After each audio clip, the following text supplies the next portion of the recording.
What's up, man? This is the wild child, the crown jewel, the handsome coyote of those damn coyotes. This is Connor Hopkins, and I am drinking at Moe's.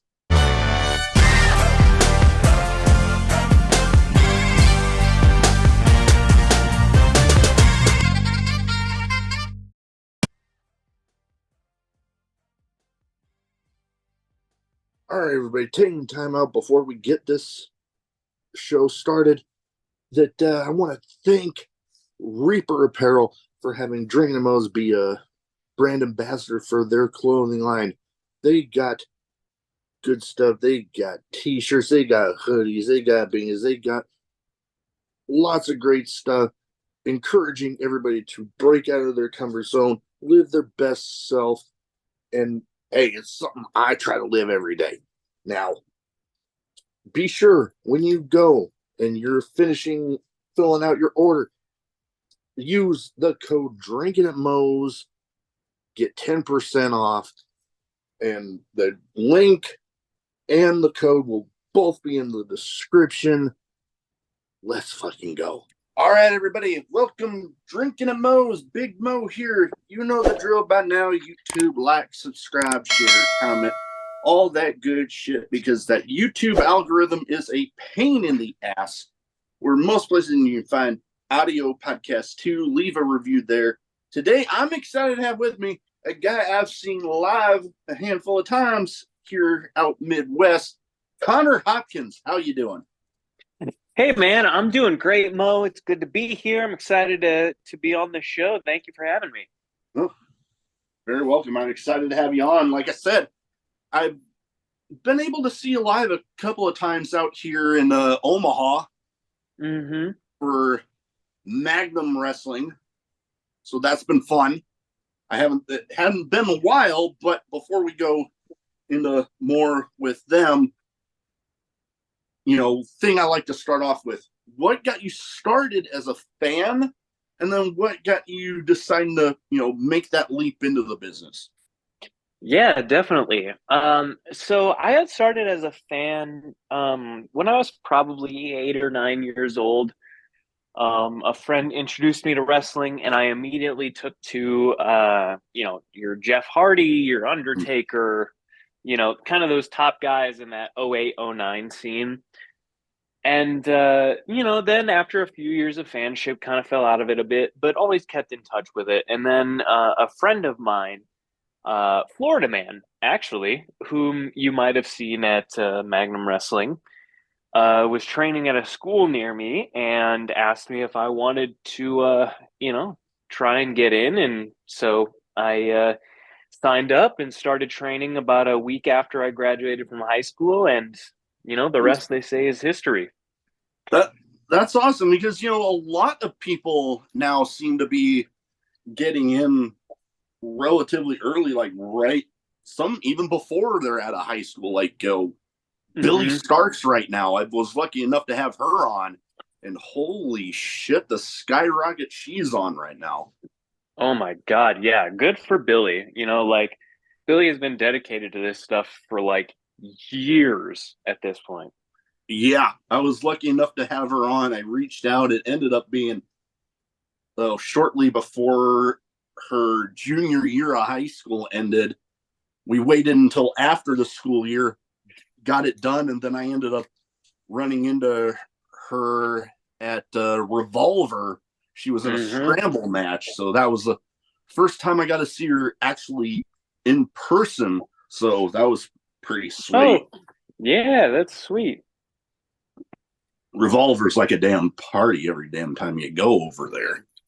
I need to get over to Revolver, man. I haven't been yet. They have a show March 16th that I'm actually going to be at, so I'm looking forward to that. Yeah, man. Yeah, they got Macklin, Alex Colon, Killer Kelly, and Ricky Shane Page versus Second Gear Crew and Masha Slamovich. Oh, dang. That'll be sweet. Oh, yeah. I've been a big fan of, especially the Second Gear Crew. I love those guys. But Masha Hmm. Slamovich, I've yet to actually get to see her live in person, so I'm looking forward to that. And I'm probably going to say it again that night that well, here's your Home Depot match of the evening, because I joked with the Second Gear Crew guys that, man, your matches might as well be sponsored by them with the amount of shit that gets thrown around in there. Oh yeah, man. Manser and crew, they always get up to trouble. Oh, that they do. And then you add Masha to the mix. Holy shit. Now, in ring personas, I always like hearing about, you know, the origin stories people come up with, because, more often than not, it's an extension of the person. Like Stone Cold always says, the best ones are always that person dialed up a bunch. And, Hmm. as I've been able to understand, sometimes the the first couple of years can be a bit of a feeling out process sometimes. So how did you come up with yours? Yeah, no, that's a great point that you bring up about like the first couple of years being kind of a learning experience of feeling out process. I've been doing this at this point 6.5 years, I suppose, since I started training. And like, yeah, I would say those first 5 years or so was a lot of me trying to figure out like what I was as a wrestler. Because no, you're right. Like the best characters and whatnot are always just that person, amplified. And so it took a long while, but like once I realized, there's a lot of things about my character right now that are, um, they're very intentional. They are very specific choices about what I'm, posting about on social media, what I'm doing in my matches, what my promos are and stuff. And that all came from just, kind of what I was into personally. You'll notice my character is a lot of like early 2000s references, whether it be music or movies or wrestling or whatnot, fashion, even like all of that comes from just a love of, things from that era, just crossing over into my wrestling. And I've found that it's the easiest sort of character that I've ever tried to do. And it's also been working the most because I think it is authentic. Oh yeah, those always seem to be the ones that you know resonate towards the crowd that much better, when they can sense that authenticity. Because hell, as some tough crowds throughout wrestling history have been able to prove, like from hell, the original ECW especially, if they can tell you're not being authentic or, like, air quotes, real, the crowds will let you know. Yeah, exactly, man. Like they can suss that shit out, from a mile away. Like, so if you what you're bringing to them, you aren't comfortable doing, especially at like the level that, I'm on, like then you shouldn't be doing that, because Oh, you're not trying to impress, millions of people. You're trying to impress the crowd you're in front of. So yeah, like do what is authentic to that crowd. definitely. And we talked a little bit about one crowd with Magnum Wrestling. It's been Hmm. a bit of a interesting last couple of years, especially after the unfortunate passing of the the founder, Jason Strife. God rest his Hmm. soul. You know, nothing but love for him. But now things are back up and swinging. They just had Mike Bennett back again, Hmm. and you've been there a handful of times. What's the experience been like for you there? Oh man, I love coming to Magnum. I think Magnum has something really special going. They have such a like great audience that they have amassed, just by, in Omaha alone. as their territory. They've really built up a really great audience. But apart from that, there's a lot of really great guys that maybe aren't Mm. featured as much in the Midwest, for whatever reason.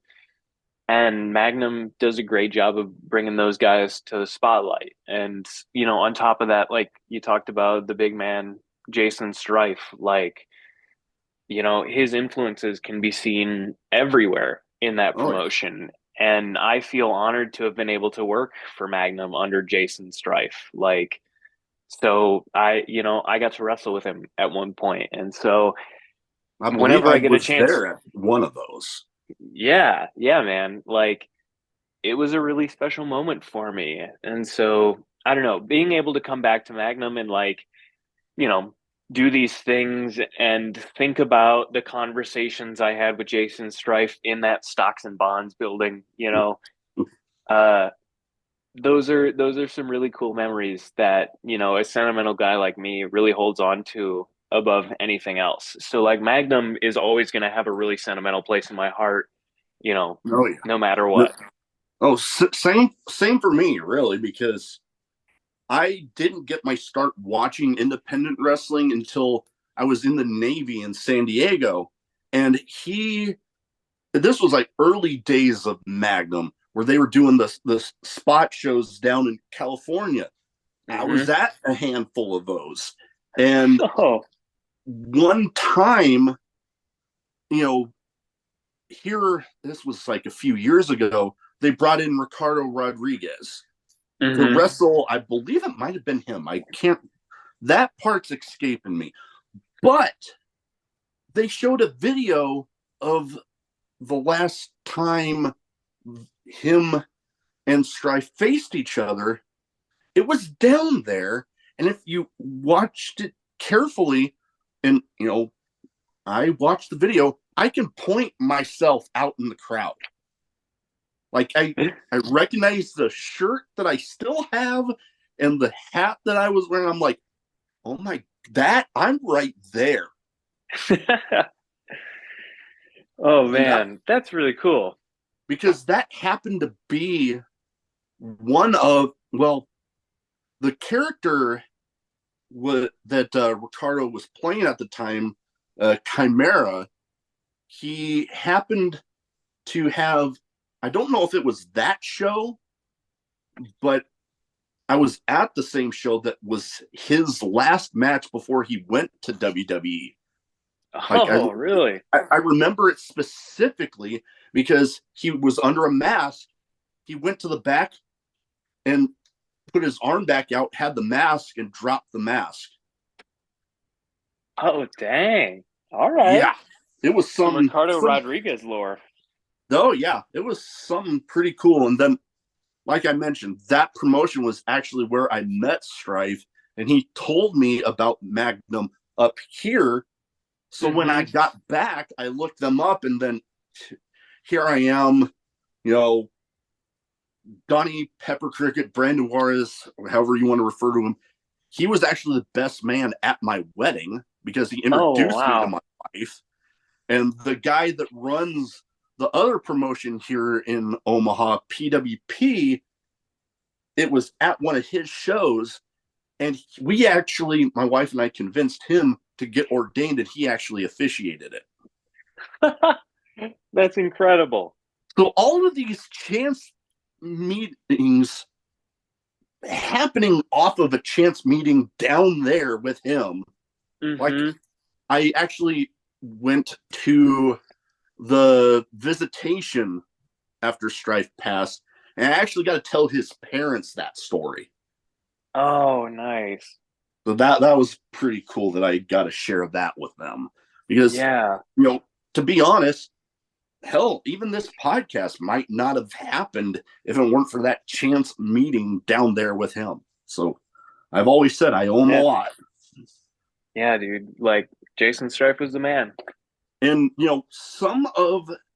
someone you have, teaming with in those damn coyotes, Christian Rose, him and I have a funny little story with him at Magnum, but him and some of my other good friends in Bogat, Duke Cornell, and some of the other guys down there at Magnum, you know, through other promotions out Midwest.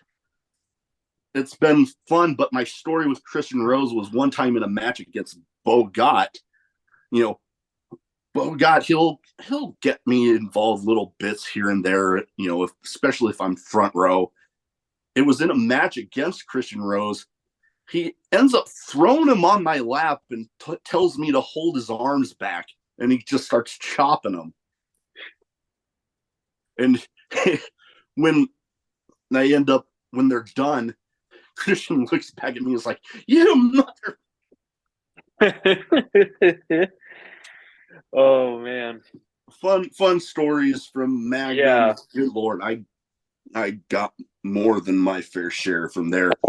But you know, any plans on, you know, trying to get back there sometime soon? Oh yeah. I'm in constant communication now with the guys in the office at Magnum. The last couple of times that I've been booked, it seems like it has just been acts of God to keep me from going. Mm, Uh, yeah. between winter storms, where I couldn't Oh even God, get out of yeah. my driveway, or just other things, coming up. Like I'm always in communication with them. I love going down to Stocks and Bonds. I think they're So now at some absolutely German American society now. But the building, I've been to a show there, and impressive looking building. great. I have no doubt that they find great buildings. So like, yeah, Oh I'm yeah. talking with the Magnum people always. Those damn coyotes are always interested in coming back down to that area. Oh, I know myself and my friend that co-hosts my kind of spin off My Two Cents thing with me. We're definitely interested in seeing you guys back for sure. Yeah, But brother. another promotion that, you know, I'm familiar with, but I haven't been able to get up there. Timebomb Pro. Holy crap. Intense stuff from everything that I've been able to see. Yeah, dude. Time Bomb Pro up in Fargo is like some of the most fun I've had in wrestling. That is, you want to talk about finding an audience that like you just click with. That is Time Bomb Pro for me. Uh, That's it's intense. Their slogan is as real as it gets, and that's for a reason because they are in your face. They are hardcore, man. oh yeah. Uh, and I love working for Time Bomb Pro. I put their flag on my back, like I'm their guy. That's Uh, awesome. yeah, dude, I love working for Time Bomb. I think they're great, and I think that they are underexposed. I think mainly because of where they're at, but also like more people need to get eyes on Time Bomb Pro. Oh yeah. My eyes are definitely there. I'm hoping to be able to get up to Fargo to a show soon. Last time I was actually up in Fargo was damn, it was a while ago, but the promotion doesn't run anymore. But I remember specifically there was a young warhorse in Mm-hmm. his tag team he was in at the time, and they went up against Eric Cannon and not yet Ruby Soho, and Yeah. that was something. Dude, yeah, dude, that Fargo wrestling, like the tradition there, runs really deep. I Um, didn't realize that when I went up there, but yeah, then I it became obvious. yeah, dude. And you'll be happy to know that Eric Cannon's still rocking and rolling in Fargo. I Uh, imagine he is. Yeah, yeah. No, that's sweet. That probably would have been like what, fully loaded wrestling, right? yeah, that it was. Yeah, and I actually, you know, they afforded me the opportunity to be special guest ring announcer for my friend's match, the Guns and Beer guys. So I got to do that because I remember specifically when they gave me the opportunity, I'm like, you're telling me I'm gonna get to be in the ring with a microphone? Hell yes. in the Yeah, most dangerous position on the card, in the ring with a live mic. I know, right? And it's like this was before the podcast or anything, so I was just like, uh. I remember being behind the curtain before they called me out, and I forget who it was, but somebody came up to try to help calm me down because I just remember pacing back and forth. Oh my god! Oh my god! Like, oh my god! And then they called me out there, and I was like, "No, I'm good. Let's go." No, baby, we're rocking and rolling, man. Yeah, and one thing I was remembering about Time Bomb is, hell, we talked a little bit about Second Gear Crew, a show that I believe is still coming up. One of the members, Matthew Justice, is actually going to be there. And for those that will end up watching the episode or listening to it, if you don't know anything about Matthew Justice, holy shit, go and look him up. Like, Yeah, dude. intense personified. Dude, it's just, another example of how Time Bomb Pro is bringing it. Yeah, Matthew Justice, like, was a Time Bomb Pro OG, like, way back years ago. And he's coming back up. It is an absolutely killer card, just top I to was bottom. seeing it, yeah.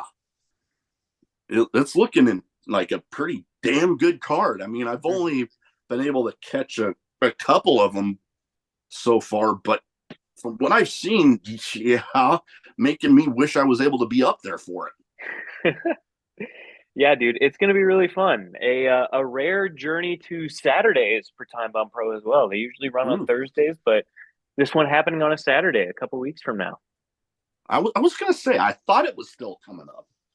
Yeah. Because, I mean, with the schedule I keep with these damn recordings, my my memory outside of putting my notes together and stuff can get a little fuzzy sometimes. I You hear know, you, brother. shit happens. Goddamn! Like I actually just looked it up on my show's YouTube channel. As of right now, the ones that I have actually uploaded, and they're on both not released yet, but they're up on YouTube and getting ready to release on the audio channels. 220 episodes. Dang, man, congrats. That's awesome. But a milestone I never imagined myself getting to. And Yeah, I'm that's actually awesome. just shy of 300 subscribers on YouTube, which I mean sounds kind of small when you think of like Fightful and Sean Ross Sapp and stuff. But hey, you got to start somewhere. When I started, I didn't even have 50.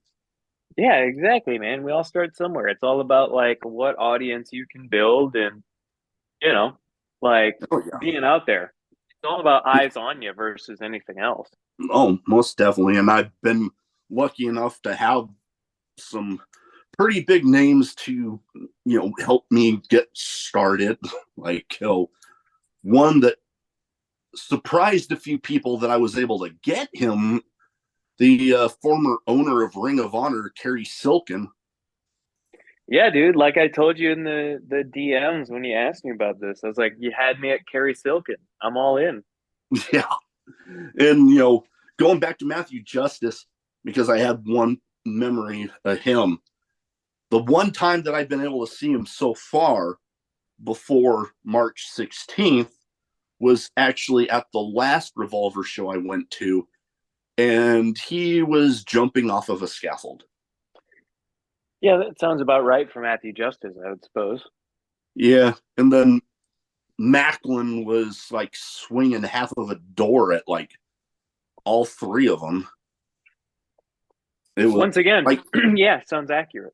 yeah, sounds about accurate for a Second Gear Crew match. Most Yeah. definitely. Now, we talked about Eric Cannon, his promotion, First Wrestling. They have been pulling some crowds like consistently. Like, literally, they put the tickets up for sale, and those things are gone before you know it. Oh yeah, dude. First wrestling, like when it comes to wrestling, particularly in the upper Midwest, first wrestling is where you want to be. I've had the fortune of being able to work for them, for a while now, and it's always just so cool to see the support that they have behind them, but also, yeah, like you mentioned, like the crowds that they're able to draw. Um, Oh yeah. I know that they have shows, some big shows coming up. They're doing Treasure Island up in near the Twin Cities, which is a big casino show, which is going to be awesome. They're always running, shows in Minneapolis. They have WrestlePalooza coming up in June, which is like That's one of their WrestlePalooza. huge ones. Yeah, if you've never been, God, I can't recommend it enough that you go because it's Really? there's nothing like it on the wrestling scene today. Oh yeah, you Um, definitely got to jump on those tickets though, because like I said, yeah. the moment they go on sale, those things are gone before you know it. They sell out quick. Oh yeah, absolutely. Like you got to be in on the ground floor, man, because Oh, otherwise you're gonna miss out. oh yeah, hell, they've even done something that I believe it's been done twice through them, but something that before them hadn't been done since the days of WCW, and ran a show, a couple of them, at the Mall of America. And I remember I was just there for you know, for a couple days for the Packers Vikings game over New Year's Eve, and Hmm. got to go through them all. I got some stuff behind me from there, but I remember like I've seen the shows like on the internet, and like I saw the space where it was, and I'm like, oh my god, the wrestling mind in me remembering their shows, and then that first Monday Nitro, I'm like, Hmm. whoa, that's right, it was right there, man. Like the Yeah, nerd wrestling fan in me was just like, mind was just all over the place.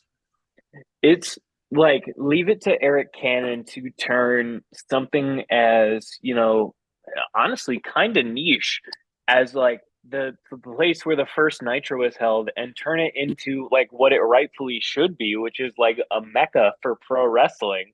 Oh, it And very like, you could pull some great stuff there. People just walking by constantly, new people getting their eyes on your product. It just yeah. seems like a given for somebody wanting to just really blow up. Oh yeah. And like the thing with Cannon too is like this isn't even so that he can blow up. This is because he has worked hard for Mm. years Oh, most just to definitely. get to that stage. And so like, he is Minnesota through and through, but Oh, like most to definitely. to be able to, put wrestling back on at the Mall of America, which is like, you know, the most famous place for wrestling in Minnesota. Oh yeah. Like it's a really, really cool milestone to be able to achieve, outside of any major machine. Oh yeah, most definitely. Because hell, that was the last part in my notes for them was those Mall of America shows, because I just remember the first time I heard of the first one, I'm like, holy crap, that's huge. Now, I have two categories that I kind of like to, excuse me, I like to round up stuff with. Wow, words are hard. I like my Dr. Pepper, but it gives me the burps like fucking crazy. But first category is a bit of a name game where I name off some people, you give me quick thoughts on them. And I try to Mhm. theme it towards the guest as much as possible. And, we're talking about, wrestling in the Midwest. And each of these people, whether it be upper Midwest or held down here by me in, the Nebraska, Iowa area, they've all made their names, and some have been pretty huge, and others have been just on the verge of getting on there. Mhm. But they all have that in common, the Midwest. So I give you the name, quick thoughts on the person. Yeah, absolutely. First one, and I've talked about this guy a few times. I actually had his partner with the Black and Brave Academy on a while back, but I don't think there's any argument that he had the greatest Money in the Bank cash in history, Seth freaking Rollins.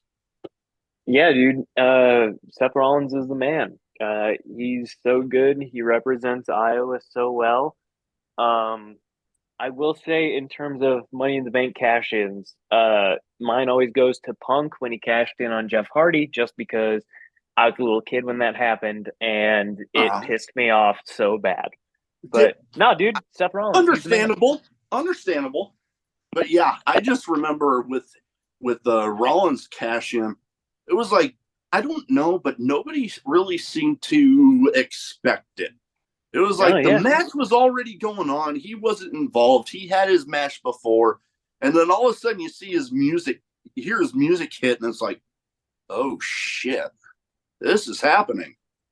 Yeah, dude. It was a good one. It was a real good one. Oh, most definitely. We talked a little bit about Minnesota. Well, I think this guy is one of the people synonymous with Minnesota professional wrestling, Mr. Perfect, Kurt Hennig. Ooh, greatest to never win the world title. Yeah, I would have to agree. Yeah, he crazy. Like, even though he's appreciated so much, he's still like crazy underrated. One of the best to ever do it. Oh, most definitely. Now, another spot in upper Midwest, and maybe my hat here can kind of be some indication of who this might be. I'm talking about Mr. Kennedy. I had to do it. I had to do that second part. Yeah, dude. Mr. Kennedy, man, I've been on a show or two with him. He's always, it's always such a cool thing to be able to see, like, because again, I came up like as a young fan in the later 2000s, so like being able to meet a guy, who was on my TV all the time back then, Oh, yeah. it's pretty cool. Yeah, it's pretty cool being on shows with him and stuff. I can only imagine. I know some of the people that I've been able to meet, with the signed figures, hell, Head Shrinker fought too. I met Rikishi back in July, and I actually got to tell him the story that him, as part of the Head Shrinkers, was in the first ever WWE match I ever went to. And he had a little bit of a laugh when I told him that, I was in the third grade at the time, and, third grader humor. I told him one thing that stuck out with me in that match was, I don't think it was you, but I think it was your partner. I remember him picking his nose and then he ate it. Yeah, third grader humor. I got the hugest laugh. But, one thing, the last but not least here, kind of a twofer here. And, I've heard stories of them from Minnesota, but I think they're mostly known as being built from Chicago, Illinois, the Legion of Doom, the Road Warriors. Yeah, dude. I will say that I'm not a huge fan of the Road Warriors like style per se. There's a lot of things about them that, I just don't think works right now. But I will say, like, undeniable as a legendary tag team, like when you can be synonymous with a type of crowd reaction, I think that you have made your place in wrestling. Oh, most definitely. I mean, there's the reason they call it the Road Warrior Pop. Sure. And, I've mentioned it before with some other people that there's really only ever been two acts in professional wrestling that when I got to see them live, literally had me on my feet from the moment their music hit to the moment they went to the back. The one time I got to see the Road Warriors was one of them.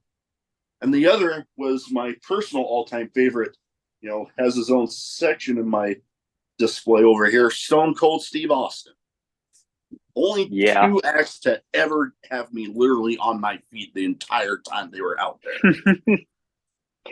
Yeah, dude. They like exactly. You remember that kind of stuff. Oh yeah. All right. Now I have some random questions. Some might be wrestling related, some might not be. Some Hmm. might have absolutely nothing to do with anything we've talked about so far. That's why I keep them random. All Hmm. right. So I give you a question and you give me the first answer that pops into your head. All right, shoot. First, I love keeping this one first because I love hearing the stories that I get from some of these. Craziest in match moment for you? um, oh man, as far as craziest, I think there was one time where I was wrestling on like a camp show, basically, like, for a campground full of little kids. And early on in the match, like maybe a minute or two into this match, my nose gets busted. Oh Like no. the weirdest thing, but I am just gooshing blood everywhere. And I remember like this being a kids show and just like coming up and being like, what is going on right now? As I'm just like pouring blood. And then just can Yeah. yeah. And just like kind of continuing this match and trying to have a normal match, pretending that it isn't a murder scene going on. Um, yeah, that was a pretty crazy one.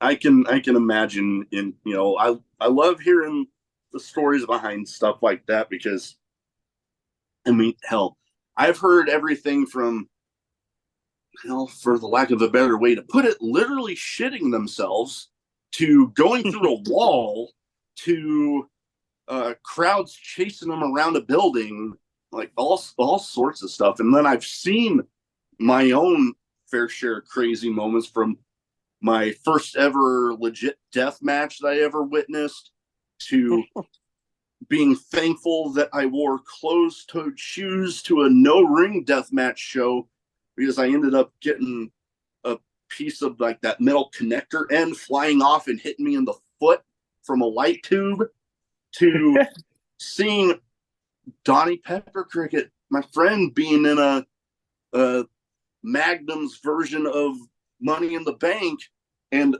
the ladder that was bridged between the guardrail and the ring apron, him having a guy on his back jumping and the ladder just folding.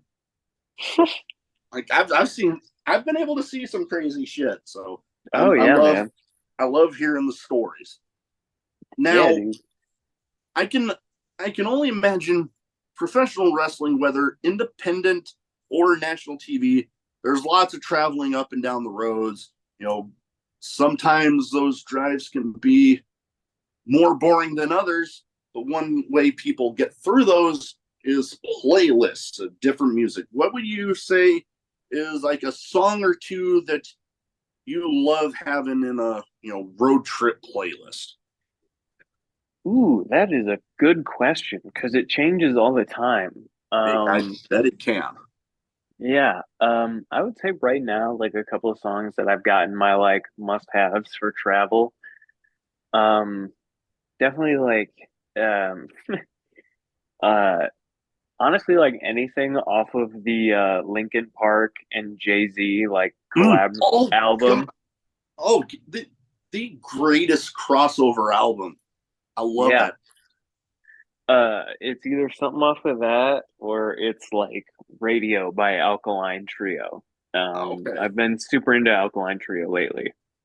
Yeah, I literally have a little bit of everything on mine. From people don't expect me too much of rap music, but I do have Method Man on mine. I have Ice Cube and all sorts of shit. I have that Jay-Z Linkin Park crossover. I have plenty of Linkin Park. I have plenty of country music, including some people that I've actually met, and some songs that I constantly think if I ever got entrance music, those would be some songs that I would have on it. And I Yeah, dude. love those are on repeat all the damn time. Yeah, man. Next up, we're kind of on the heels of another WrestleMania 40. Everybody has a favorite match, favorite moment. What would you say is a favorite WrestleMania match or moment of yours? Ooh, that's a good question. Hmm. If I have to think about it, um, I remember like, in hindsight, the Undertaker versus Shawn Michaels 2 and Mm. Shawn retiring after that. I remember that having a profound impact on me as a child. So that might have to be my favorite just because I remember it so like intimately. Oh, I can understand. I know for me, kind of along the same lines because this was the first ever pay per view I got to watch as it was happening. WrestleMania 20. And especially, I mean, I know we can't, it's kind of taboo to talk about 1/3 of the match, but that triple threat main event, hands down, Hmm. still one of my favorite matches ever. And, you know, what was there? The Rock and Sock Connection reuniting, Undertaker versus Kane coming out after that, you know, buried alive match that Undertaker and Vince had, all sorts of random stuff that just sticks out in my head. And then, you know, Stone Cold Steve Austin for, his recent, thing that he had with Kevin Owens. I was like a little worried because, neck injury stuff. But man, that was some amazing stuff they were able to pull off. Yeah, absolutely, man. And, hell, now that I reminded myself of a funny thing I have with Kevin Owens. my my wife and I were on a trip to Disney World with my family, and we were on our way out, and I like bent down to like pick up something or tie my shoe. I don't remember what. But as I'm getting up, I look up and I see that T-Rex skull tattoo on his arm. I'm like, oh, oh, oh. But he was with his family, so I'm like, you know what? I know I saw him, but I'm about to fanboy the shit out right now. So I like ran up to my wife, like, oh my God, oh my God, oh my God. Just fanboy like crazy. But yeah, I had a little bit of a almost run in with Kevin Owens. That was pretty fun. All right. Now, with the name of a show like I have, I would feel weird if I didn't have this question in here. Favorite drink, whether it be alcoholic or non, because I like to tell people, just because it says drinking at Moe's doesn't mean that it is required to be alcoholic. Yeah, I think my favorite non-alcoholic beverage is any sort of sparkling water. I'm huge on that. And as far as alcoholic beverage goes, it's a close tie between Jameson and Pabst Blue Ribbon. Although I've been a Miller Lite convert as of lately. Okay. Yeah. My only thing with Paps is if I'm if I'm not drinking any of like the stuff I prefer before it, I'm okay. It seems that when I start drinking the stuff that I prefer before it, then I'm like, okay, I'm good. Yeah, I don't know why, because the one time I've not finished a beer was a PBR, and it happened under those circumstances. that's understandable. I get it. Sometimes in life we have those moments. Yep.